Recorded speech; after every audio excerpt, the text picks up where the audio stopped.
E T V Bharat Urdu میں آپ کا خیر مقدم ہے۔ نیوز ٹائم کی اہم خبریں۔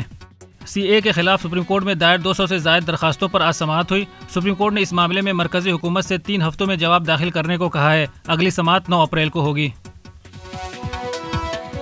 سماعت کے دوران سینئر وکیل کپل سبل نے کہا کہ سی اے پر فوراً پابندی لگنی چاہیے اور کسی کو بھی شہریت نہیں دی جانی چاہیے۔ سبل نے کہا کہ اگر اگلی سماعت تک کسی کو شہریت دی گئی تو ہم دوبارہ عدالت سے رجوع کریں گے۔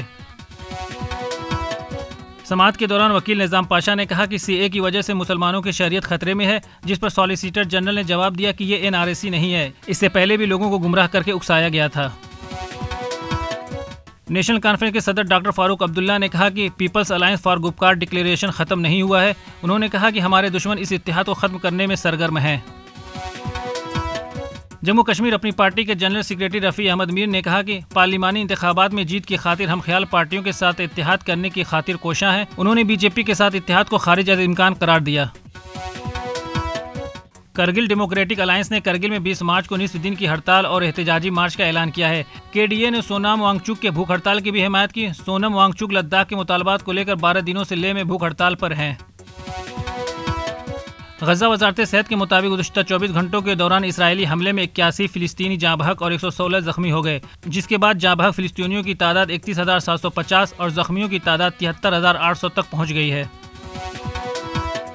اسرائیلی فوج کی جانب سے غزہ کے رہائشی علاقوں میں بمباری کا سلسلہ تاحال جاری ہے۔ اس دوران شمالی غزہ کے سب سے بڑے اسپتال الشفا کو بھی نشانہ بنایا گیا، جس میں 20 افراد جاں بحق ہو گئے۔ الشفا اسپتال میں ہزاروں فلسطینیوں نے پناہ لے رکھی ہے۔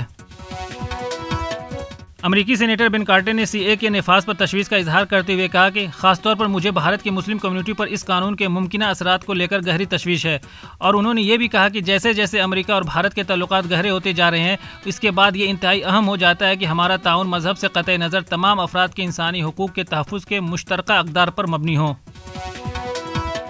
افغانستان میں خواتین پر لگائی گئی پابندیوں کا حوالہ دیتے ہوئے آسٹریلیا نے ایک بار پھر افغانستان کے خلاف 3 میچوں کی T20 ہوم سیریز کھیلنے سے منع کر دیا ہے۔ ستمبر 2021 کے بعد سے یہ تیسرا موقع ہے جب کرکٹ آسٹریلیا نے افغانستان کے ساتھ کھیلنے سے انکار کیا ہے۔ خبروں کی تازہ اپڈیٹس کے لیے لاگ ان کریں www.etvbharat.com۔